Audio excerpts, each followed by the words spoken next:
Good morning, welcome to AIMS institute of learning Patna. आप सभी का हमारे YouTube channel AIMS institute of learning में स्वागत है। आज हम फिर से एक नए क्वेश्चन के साथ आए हैं। जो क्वेश्चन पूछा हुआ क्वेश्चन है प्रीवियस ईयर का, किसका है देखते हैं। तो कहता है कि ये क्वेश्चन बीपीएससी का है, 64वीं बीपीएससी 64th बीपीएससी में पूछा गया है। जो पोर्शन है वो मेरा सेक्शन 2 का है और पोर्शन है पार्शियल डिफरेंशियल इक्वेशन। कहाँ का है? पार्शियल डिफरेंशियल इक्वेशन यानी पीडी से पूछा गया है और ये जनरली सेक्शन 2 में रहता है ना। सेक्शन 2 का पोर्शन हम पहले भी अलग अलग यूट्यूब वीडियो में बता चुके हैं कि वो थोड़ा सा कॉम्प्लिकेटेड होता है, थोड़ा सा टफ होता है एज कंपेयर सेक्शन 1। ठीक है, क्वेश्चन जो क्या कहता है, तो क्वेश्चन देखते हैं। कहता है कि चारपीट मेथड का मुझे यूज करना है। Using Charpit method solve the following differential equation that is Z square equal to P Q X Y. P क्या है? जहां पे P मेरा partial derivative of Z with respect to X and Q क्या है? Partial derivative of Z with respect to Y। यानी कि Z जो है फंक्शन है XY का, वहां से PQ देखते हैं हम लोग। जो भी PD पढ़ते हैं जानते हैं, ऑलरेडी जानते हैं PQ का नोटेशन का मतलब क्या, R क्या है, S क्या है, T क्या है ना। तो चारपीट से हमको इसको सॉल्व करने बोल रहा है, जो कि फर्स्ट ऑर्डर का डिफरेंशियल इक्वेशन है। तो सॉल्व करते हैं। चारपीट से सॉल्व करने के लिए बहुत बार हम पहले भी अलग अलग यूट्यूब वीडियो में बता चुके हैं। पीडी का चारपीट मेथड से कुछ नहीं, जो चारपीट एक्सिलरी इक्वेशन है उसको लिख देंगे, वहां से एक सिंपलेस्ट फॉर्म में पी क्यू का रिलेशन लेंगे, उसको जो ओरिजिनल क्वेश्चन है उनमें रख के पी और क्यू का value in terms of X Y Z निकालेंगे। और जैसे ही मेरा in terms of X Y Z निकल जाएगा, उसको फिर वापस हम क्या D Z equal to P D X plus Q D Y के फॉर्म में करके वहां से निकालेंगे। क्योंकि जेड जब फंक्शन ऑफ एक्स वाई तो डी जेड जो है total derivative P D X plus Q D Y होता है ना। तो सॉल्यूशन कैसे करते हैं, आइए सॉल्यूशन करते हैं। सबसे पहले जो क्वेश्चन दिया हुआ उनको लिख लेते हैं। क्या है?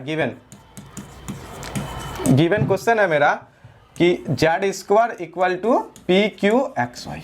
ठीक है, तो एक काम करते हैं, इसको जेड को Z square minus P Q X Y equal to 0 तो लिख ही सकते हैं, है ना। तो लेट चारपीट के लिए कैपिटल एफ फंक्शन जो कि मेरा क्वेश्चन दिया हुआ होगा उसको F X Y Z P Q के फॉर्म में लिखना है। तो F X Y Z P Q क्या होगा बच्चों क्वेश्चन? तो कहता है कि Z square minus P Q X Y लिख सकते हैं। बात को इसको चाहे तो P Q X Y minus Z square भी लिखे, कोई फर्क नहीं पड़ता है। आप सारे फंक्शन को लेफ्ट साइड या सारे को राइट साइड किधर भी शिफ्ट करके अपना एक जनरल फंक्शन लिख सकते हैं। ठीक है, ये हो गया क्वेश्चन मेरा। क्या था? मान लेते हैं इसको 1।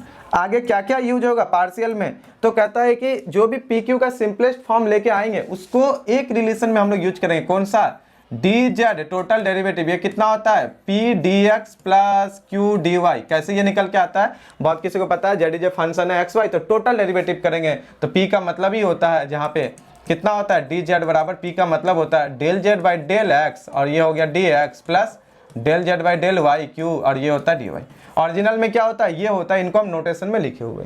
फाइनली इसी में लाके पी क्यू का वैल्यू को पुट करके हम अपना रिजल्ट निकालेंगे, है ना। ओके, तो देखते हैं यहाँ पे ये हो गया। चारपीट में मुझे क्या चाहिए? पार्शियल डेरिवेटिव ये कैपिटल एफ का एक्स के रिस्पेक्ट में, वाई के रिस्पेक्ट में, जेड के रिस्पेक्ट में, पी के रिस्पेक्ट में और क्यू के रिस्पेक्ट में। तो सबको हम यहाँ पे निकाल लेते हैं। एफ एक्स मतलब पार्शियल डेरिवेटिव करते हैं, पार्शियल डेरिवेटिव एफ का विद रेस्पेक्ट टू एक्स। जैसे एक्स के रिस्पेक्ट में पार्शियल डेरिवेटिव इस फंक्शन का करेंगे तो वाई जेड सारा जितना वेरिएबल है एक्स को छोड़ के वो सारा ट्रीट क्या होगा? एज ए कांस्टेंट, है ना। तो एक्स के रिस्पेक्ट में करेंगे तो यहाँ पे कितना हो गया? Minus P Q Y. Okay, बहुत बढ़िया। y के रिस्पेक्ट में करते हैं तो कितना? ये तो 0 हो जाएगा, तो minus P Q x. Z के रिस्पेक्ट में अगर हम करेंगे तो कितना हो गया? 2z। और p के रिस्पेक्ट में अगर हम करते हैं तो बाकी सारा constant minus Q X Y. और लास्ट वाला अगर हम q के रिस्पेक्ट में करते हैं तो हो जाएगा minus P X Y, minus P X Y. Clear है सारा चीजें? जैसे जिसके रिस्पेक्ट में इंटीग्रेट करेंगे उनको वेरिएबल लेके बाकी सारा क्या हो जाएगा? मेरा ट्रीट होगा एज ए कांस्टेंट। ठीक है, यहाँ पे अब करते हैं हम यूजिंग चारपीट एक्सिलरी इक्वेशन। क्या आता है? द चारपीट्स एक्सिलरी इक्वेशन इज, चारपीट ना यूज करने बोला है हमको तो यूज करते हैं। और क्या कहता है? चारपीट एक्सिलरी इक्वेशन कितना हो जाएगा? तो यहाँ पे बोलता है कि D x by minus F P बराबर, ये याद रखना पड़ेगा बच्चों पूरा का पूरा, माइनस एफ क्यू। कम से कम कुछ नहीं तो चारपीट का जो एक्सिलरी इक्वेशन है ये तो याद रखना ही पड़ेगा। अब ऐसे याद रखे या कॉन्सेप्ट से कि पी एक्स का फंक्शन होता है, क्यू वाई का फंक्शन होता है। हम अलग अलग वीडियो में इसको बता चुके हैं कि कैसे इसको माइंड में रखना है कि चारपीट का एक अगर पॉइंट आप याद रख लिए तो पूरा का पूरा चारपीट का एक्सिलरी इक्वेशन हम लोग लिख देंगे, है ना। तो डी जेड कितना हो जाएगा? डी जेड कहता है कि इसको पी से मल्टीप्लाई करके, किसको? एफ पी को इसको पी से मल्टीप्लाई करेंगे माइनस पी एफ पी और फिर माइनस क्यू एफ क्यू, ये हो जाएगा। डी पी कितना हो जाएगा, कहता है कि ये F X plus P F Z हो जाएगा एंड डी क्यू कितना हो जाएगा, कहता है कि ये एफ वाई और प्लस क्यू एफ जेड हो जाएगा। ये होता है 4 बिट का ऑक्सिलरी इक्वेशन। इसमें कितना फ्रैक्शन है, 1 2 3 4 5 है, जहाँ पे नेगेटिव dx dy dz वाला के साथ है, बाकी dp dq के साथ पॉजिटिव है। क्लियर है। इसी में अब सबका वैल्यू को हम पुट करने वाले हैं। अगला पेज पे देखते हैं, है ना। तो एफ पी कितना है मेरा, एफ पी यहाँ पे है तो क्यू एक्स वाई हो जाएगा। ठीक है, ओके। तो यहाँ से देख लेते हैं डी एक्स बराबर एफ पी मेरा कितना है, यहाँ से एफ पी हो जाएगा मेरा कहाँ गया, एफ पी हो गया माइनस क्यू एक्स वाई, तो minus minus plus Q X Y और एफ क्यू हो गया पी एक्स वाई, है ना। ओके, तो माइनस माइनस प्लस यहाँ पे हो गया एफ पी एक्स वाई, ठीक है। और डी वाई हो गया, एक झलक और देख लेते हैं क्या है डी वाई। अच्छा, एफ पी में क्यू एक्स वाई था, ठीक है। और यहाँ पे एफ क्यू कितना है, पी एक्स वाई, तो plus P X Y already minus में है, तो यहाँ पे हो जाएगा, ये हो जाएगा पी एक्स वाई और ये हो जाएगा मेरा कितना क्यू एक्स वाई, ठीक है, क्यू एक्स वाई। और ये बराबर है सारा का सारा डी जेड बराबर कितना हो जाएगा,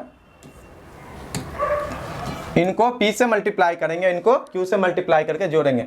जब इनको p से करेंगे तो p q x y plus इनको q से करेंगे तो भी मेरा p q x y ही हो गया, ये हो गया D Z. Okay, D P by F x, तो एफ एक्स कितना है, एफ एक्स कहाँ गया, एफ एक्स ये है F X minus P X Y, तो F X plus P F Z, तो एफ जेड कितना है 2z, है ना, एफ जेड कितना है 2z है, ठीक है। तो हो जाएगा minus P Q Y, F X है minus P Q Y plus 2p Z minus P Q Y plus 2p Z. Same इसी तरह से हम लोग क्या लिख सकते हैं, डी क्यू को लिख सकते हैं माइनस एफ वाई, तो एफ वाई कितना हो जाएगा, एफ वाई अगर यहाँ से देखें हम, कहाँ गया एफ वाई, ये है एफ वाई, तो minus P Q x plus P Q F Z यानी कि 2q जेड, ठीक है, minus P Q x, okay, minus P Q x और plus 2q Z.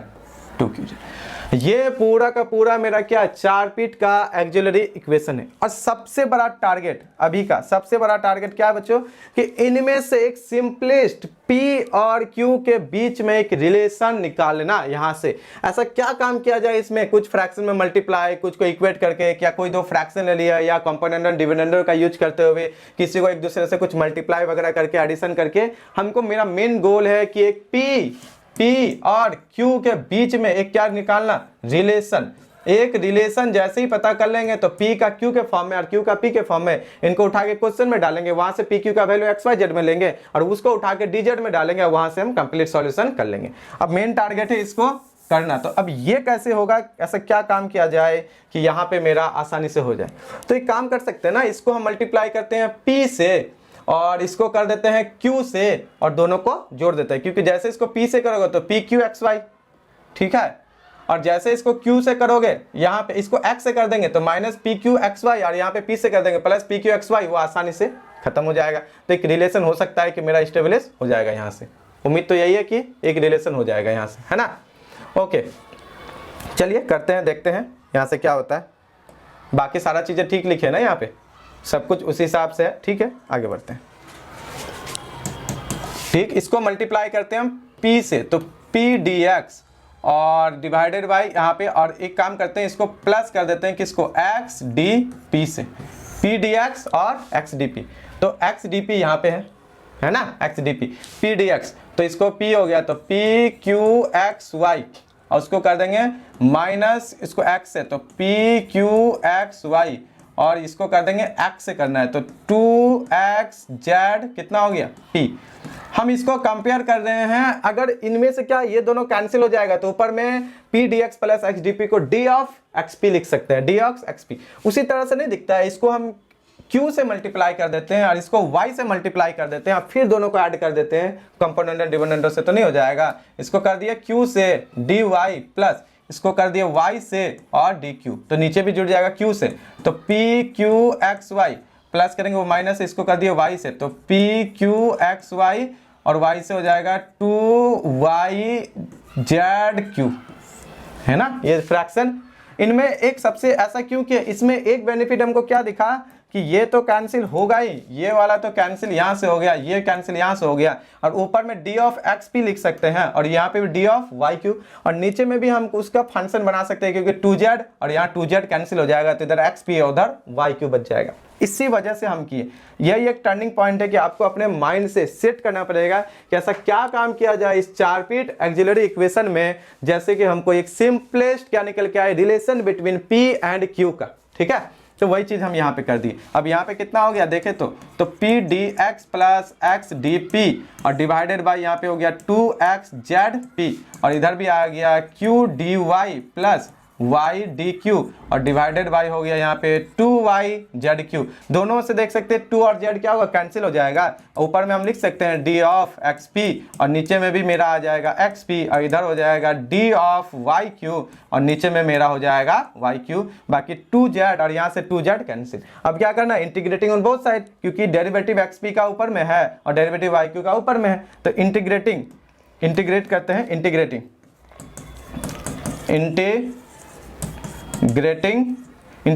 We get कितना मिलेगा, कुछ तो मिलेगा ही हमको यहाँ से रिलेशन में। तो कहता है कि ln xp और बराबर हो गया ln yq और साथ में कोई तो कांस्टेंट होगा ना, तो एक काम करते हैं कांस्टेंट a और ln के फॉर्म में लेते हैं ताकि हम ln को हटाए तो मल्टीपल में आ जाए, थोड़ा अच्छा लगेगा देखने में। a के जगह हम a स्क्वायर लेते हैं, ज़्यादा कंफर्टेबल रहेगा ताकि मॉडुलस वॉडुलस अगर कुछ हो या स्क्वायर रूट हो तो अच्छा लगे। अदरवाइज ए आर्बिट्रेरी हम कोई भी फॉर्म में ले, आप ए ले ln a ले कुछ भी ले, कोई फर्क नहीं पड़ता, लेकिन सिंपलेस्ट कैलकुलेशन के लिए हम लोग ln a स्क्वायर ले लिए। तो यहाँ से कितना लिख सकते हैं बच्चों xp का वैल्यू, तो xp का वैल्यू हो जाएगा a स्क्वायर yq। आ गया ना एक रिलेशन किसके बीच में, between p and q, relation between p and q, एक रिलेशन आया, इनका यूज करेंगे क्वेश्चन में और वहां से फिर आगे सॉल्व करेंगे, ठीक है। यूजिंग दिस वैल्यू किसमें, इन वन, यूजिंग, इसको एक काम करते हैं, इस साइड जगह है तो यहीं पे कर लेते हैं यहां से, ठीक है। यूजिंग दिस वैल्यू किसमें, वन में, this value in one question क्या कहता है, z square equal to P Q X Y, Z square equal to P Q X Y, तो यहाँ पे कितना हो जाएगा, z square equal to P Q, तो एक्स पी का वैल्यू लिख देंगे ना, तो p का तो और x का हो जाएगा, q और y को रहने देते हैं और एक्स पी का वैल्यू हो जाता है a स्क्वायर कितना y क्यू, कर सकते हैं। तो यहाँ से एक छोटा सा फॉर्म आ गया कितना y क्यू, तो a स्क्वायर वाई क्यू का square equal to Z square, तो यहाँ से कितना निकाल सकते हैं, वाई क्यू का वैल्यू निकाल सकते हैं अंडर रूट, कितना हो जाएगा, under root Z square by A square, that means Y Q का वैल्यू कितना आ गया, Z by A. Clear, positive लेके चल रहे हैं, जेड बाई ए, इसका मतलब हम यहाँ से लिख सकते हैं कितना, क्यू बराबर भी हम लिख सकते हैं Z by A Y, Q बराबर कितना आ गया बच्चों, जेड बाई ए वाई, कितना आ गया, जेड बाई ए वाई। अगर यही जेड बाई ए का वैल्यू हम उठा के रख दे कहाँ पे, जो इस रिलेशन है, ये रिलेशन में, तो मेरा कितना आ गया, यहाँ से भी इंप्लाइज कर सकते हैं एक्सपी, तो एक्सपी बराबर हो गया ए स्क्वायर और वाई क्यू का ही वैल्यू उठा के रख देते हैं, वाई क्यू का जेड बाई ए, तो ये हो गया जेड बाई ए, तो ए कैंसिल हो गया, यहाँ से हम लिख सकते हैं एस पी बराबर ए जेड या जेड है, डैट मीन्स में हम p का वैल्यू बोले तो हो गया जेड ए बाई एक्स, कितना आ गया, जेड ए बाई एक्स। मुझे दो फंक्शन का वैल्यू मिल गया p और q का in terms of X Y Z. अब जो भी p और q का वैल्यू निकल के आया उसको कहाँ रखेंगे, सबसे स्टार्टिंग में बोले थे कहाँ रखेंगे, फाइनल में मुझे ये dz जो है यहाँ रखेंगे, यहाँ रखने के बाद उसको इंटीग्रेट करेंगे कुछ अरेंजमेंट के बाद, जो भी मेरा आया होगा वही क्या होगा, रिक्वायर्ड सॉल्यूशन। तो चलते हैं और क्या करना है, p और q का तो वैल्यू निकल गया ना, q बराबर जेड बाई ए वाई और p बराबर जेड ए बाई एक्स, ठीक, इसका वैल्यू करते हैं। फ्रॉम कहाँ से, D Z equal to P D X plus Q D Y. So को हटा देते हैं, फ्रॉम से करते अच्छा लगेगा। तो D Z equal to P, तो पी कितना आया, कहता है कि पी बराबर Z A by X, P बराबर हो गया Z A by X D X, और क्यू हो गया Z by A Y D Y. Clear दिख रहा है? जेड दोनों में कॉमन लेंगे, लेफ्ट साइड राइट लेके आएंगे तो कितना हो जाएगा 1 बाई जेड, और इधर हो गया 1 बाई जेड, और ये हो गया D Z equal to A by X D X 1 by A Y D Y. अब क्या करना है, ये तो वेरिएबल सेपरेबल दिख रहा है, integrating on both side, integrating we get कितना मिलेगा बच्चों, इंटीग्रेट जैसे ही करोगे तुम, integration 1 by Z D Z बराबर integration A by X D X plus integration 1 by A Y D Y. अब जैसे इंटीग्रेट होगा एक इंटीग्रल कांस्टेंट भी ऐड कर देंगे, मेरा रिक्वायर्ड सोल्यूशन आ जाएगा। तो 1 बाई जेड का कितना हो गया, ln जेड बराबर A ln X plus 1 by A ln Y, और एक काम करते हैं ln बी ले लेते हैं आर्बिट्रेरी कांस्टेंट। तो यहाँ से अगर हम z का वैल्यू निकाले तो कितना हो जाएगा, a पर कितना हो जाएगा, यहाँ पे x पर पावर a और इंटू y पर पावर 1 बाई a, और एक b तो आएगा ही।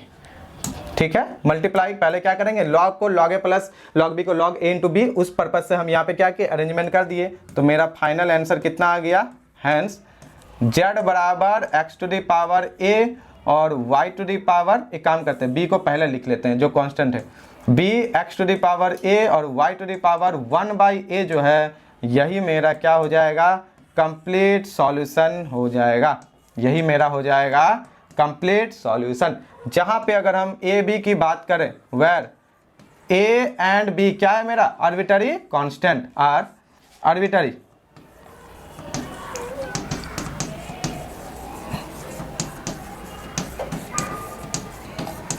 कांस्टेंट। क्लियर, चारपीट मेथड से सॉल्व हो गया। क्या क्या किए, अगर हम लोग एक बार फिर वापस देखें तो क्या क्या किए, सबसे पहले जो क्वेश्चन दिया हुआ था उस क्वेश्चन को लिखे, चारपीट के लिए हमको सारे फंक्शन को लेफ्ट या राइट में करना, वो कर लिए, कैपिटल एक्स बना लिया, उसमें मुझे क्या क्या चाहिए, एफ एक्स चाहिए, एफ वाई चाहिए, एफ जेड चाहिए, एफ पी चाहिए, एफ क्यू, सारे को निकाल लिए। इनमें से चारपीट का ये जो एक्सिलरी इक्वेशन इनको लिख दिए, इनमें वैल्यू पुट कर देंगे। टारगेट है लास्ट में पी और क्यू का एक रिलेशन निकालना, उस रिलेशन से पी और क्यू का वैल्यू निकालना, और वैल्यू से हम क्या करेंगे, इसी डीजेड में रख के काम करेंगे, है ना।